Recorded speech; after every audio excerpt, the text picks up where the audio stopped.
performance. You know, his control, his concentration, he's taking virtually nothing back. Joshua needs to try not to telegraph his punches as much as he's doing here. You can see the right hand coming. That's why Brazil, with his slow reflexes, is able, up until this point, to brace it and take the shot on the glove. You know, he needs to, there you go. Joshua needs to mix it up a little bit, throw a few more combinations, put them together. Round 7 then. Brazil starting to up the tempo of his own work. And that's what he gets in return, a 3-punch combination upstairs that rocks the head back. And then Joshua goes to work and puts him on the floor. When you saw Brazil's head but not back with the punch, that's when you know he was really hurt. He didn't have the neck muscles that tense for that one, and that's just knocked the fight out of him. Job's almost over. Can Joshua get the finish here in round 7? Everybody on their feet. Brazil fighting for his life now, but he's down again, and it's all over. Howard Foster's waved it off. He's got nothing left. Anthony Joshua does it again. Still world champion. Well, Nick, that was everything we wanted tonight. We wanted a few rounds. We wanted to see Joshua having to work against someone who wasn't here to quit.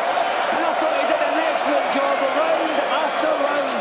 You can have little nitpicky little criticisms here and there, but over the piece, he's got a real tough guy out of there, and I think he did it in a real professional manner. He punches as hard as he does, because the shots that landed on Brazil were clean shots to the chin. And see that one, David, that knocked his head back? That was when he didn't see it coming, he wasn't braced for it, and I think that knocked a lot of the resistance out of him. Definitely. He saw his head getting rolled back on his shoulders. Yeah. He's telegraphing his shots a little bit when you've got an opponent who's basically out on their feet. You can load up with the shots. Joshua's doing that type of load up early on in the fight when his opponent was still fresh, and against a certain guy who can move their head well, those shots will never land. But against the opponent he had tonight, Brazil, it's basically a punch-perfect performance. It's not much really he did wrong there.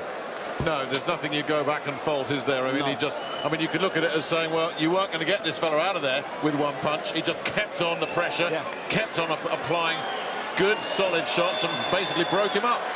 Yeah, but I'm just glad, you know, we got a fight, we got an event tonight. We didn't get it last time. So this feels like a world title fight now. It feels like a defence of a world title. That was good. I say a spectacle. And it's a fight both will learn from as well. Joshua will take a lot from this, and I think those of us who wrote Brazil off as a complete no-hoper, there's a bit of humble pie getting eaten as well. Yeah, he didn't get blasted out in the 1 or 2 rounds. I probably got